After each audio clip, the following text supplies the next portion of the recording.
My job was to make phone calls and set up appointments and make presentations to people, business owners, about advertising. And that's when I got a phone call.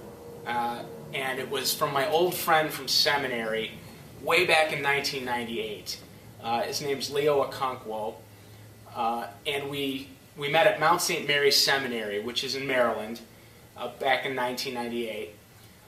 And we got to know each other there and became pretty good friends. And I learned a little bit about his mission, which in his country he helps orphans and widows with education and with clean drinking water.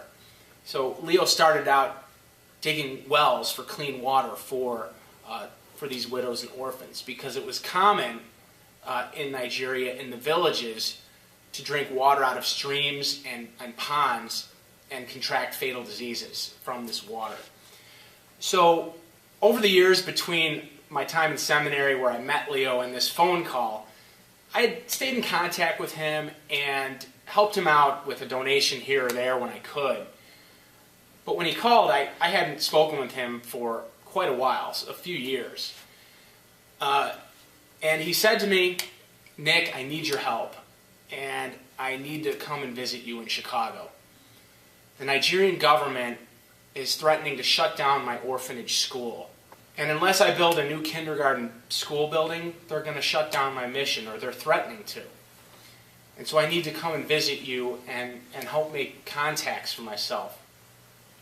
And immediately I felt pressure. I felt like this isn't just a garden variety request for help from my friend Leo. This is a life and death request to save his mission, and he's calling me. And I knew that I was his only hope. I was his only contact here in the United States. I understood I was his only lifeline. But I had a full-time job, and I was involved in these activities and had my life. So I told Leo, "Well, Leo, I'd love to put you up for a few days, maybe. I'll put you in a hotel." And he cut me off and said, "Not in a hotel, Nick, because the money that would go into a hotel room is money that could go to this mission." So I said, "Well, okay, Leo, well, I can put you up in my condo for just a few days. I mean, that's really all I have because I'm so busy. I've got a full-time job." And it's like, that's great, Nick. We'll trust the Holy Spirit." So I picked Leo up at Union Station. This was in July of 2013. And brought him back to my condo, and we went and got dinner, and we had a good reunion. It was great for us to see each other. And that first morning, we went to Mass at Holy Name Cathedral, which is near north side of Chicago. And I was thinking on our way to Mass, what's going to happen? Who am I going to introduce Leo to? I already feel imposed upon by him, and that this is too much of a project for me to help him accomplish. But we went to Mass, and the priest celebrating this Mass was a friend of mine, Father Ramil, who I had also been in seminary with way back in the 90s. And I just wondered to myself, does Father Ramil, could he know Leo? Could they have been at the seminary at the same time? I wasn't sure. I knew when Leo and I were at seminary in the same time. But I thought, okay, well, maybe after Mass I'll bring Leo up to the sacristy and introduce him to Father Ramil. And hopefully they'll know each other. So sure enough, we went into the sacristy, and I introduced Leo to Father Ramil. And they looked at each other, and they instantly recognized each other. And they embraced, and they started talking about old times in the seminary together. And I was totally relieved that they knew each other. And immediately Leo started telling Father Ramil about his mission, about the widows and the orphans, and the struggles he's having with the Nigerian government. And Father Ramil was gracious, and he said, "Leo, I can maybe help connect you with a few people during your stay here that might be interested in helping." So that was wonderful. And as Leo and I were walking out, the sacristan, was putting things away, back in the drawers after the Mass, and she had overheard this encounter between Leo and Father Emil, and she came up to us and she said, I heard about your mission, and I would really like to help. Could you come back to Mass tomorrow at the same time? And we said, well, sure, we will. And so sure enough, that's what we did. Came back the following morning to 7 o'clock Mass. And afterwards we met the sacristan, who came down and met us in the aisle, introduced herself, and she gave Leo an envelope, and she said, I'm really happy to help you with your mission, and I'll be praying for you. And so Leo was overjoyed and thanked her, and we just walked back to my condo from Holy Name Cathedral. And Leo, of course, was eager, like a child at Christmas, to find out what was in this envelope. Leo opens up the envelope, reaches in, and he pulls $1,000 in cash out of this envelope. And this was from a stranger. Didn't know who he was, from Adam. Nigeria already has a reputation for scams. At that moment, I knew that the Holy Spirit was at work in this man. Something special was at work, because things like that just don't happen. Where people just open up their pockets and hand you $1,000 in cash. So from that point on, Leo ended up staying with me for 6 weeks. I became more and more motivated to help make contacts for him so that he could tell his story and people could learn about his mission. And I became happy to do it. I was still working and doing my other activities, but I began focusing more and more on his mission, and started to feel like the Holy Spirit was pointing me in that direction. So, when all was said and done, after his 6-week stay, we were blessed to raise the funds that we needed through a core group of people, including myself, to build this school, this kindergarten structure. So the mission was accomplished, and Leo went back home, and I stayed here in Chicago. But I knew that was just the beginning, and because Leo's vision was something that he divulged to me during his time here, and his vision is, as he's explained it to me, is to build an agricultural university in the rural village of his country in southern Nigeria, so that poor and marginalized widows, orphans, who are disenfranchised and don't have opportunity can build a life for themselves, can lift themselves out of poverty through small-scale agricultural ventures. So that's the vision, and in the context of a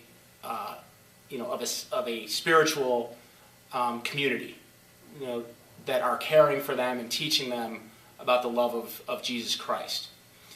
So I knew this was something I wanted to be more involved in, and to dedicate my time to. But I knew that I wouldn't be credible with people unless I went to Africa and saw the mission for myself and met the people involved. As soon as Leo left and went home, that's what I started to think about, and it was something he was talking to me about. So I ended up traveling to Nigeria in March of last year. But I must say, I was very apprehensive in the lead up to my trip. This wasn't like any trip I'd ever made. I've been to Europe. I've been on vacation domestically here in the United States, but I've never been to a country, as poor and with a history of violence like Nigeria.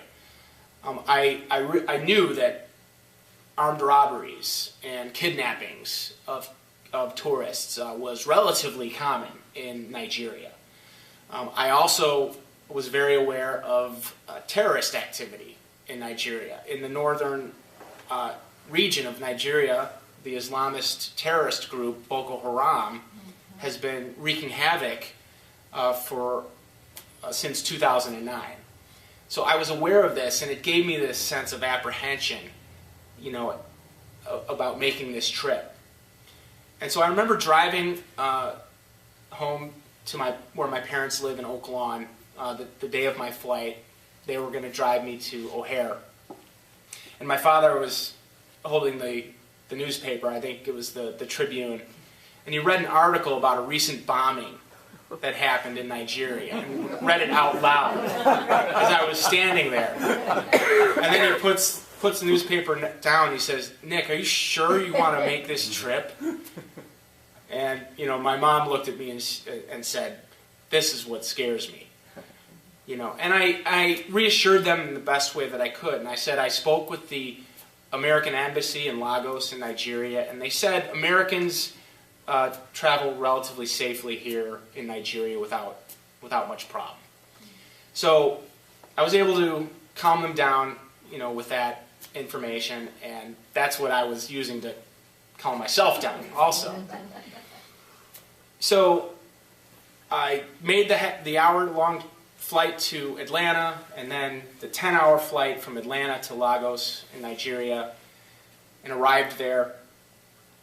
And Leo met me at the airport, and it was a surreal experience. There are many stories I could tell, but I know time is short here. So I'll just focus on our visit to the orphanage school, which is in the rural village. It's in southern Nigeria. And I stayed the night at Leo's home, which is in a compound in a village. And the next morning, we drove with him, myself, and his brother. We got, in the Jeep that they have, and embarked for the orphanage school. And it was a very unsettling drive because the roads are very poor condition. The car was not in good condition, and we broke down a couple times on the way.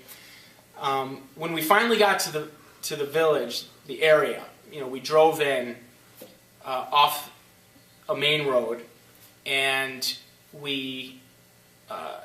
so it was a wooded area. And there were villagers that we saw on the roadside, working, on their little land, and they had, their little huts that they lived in.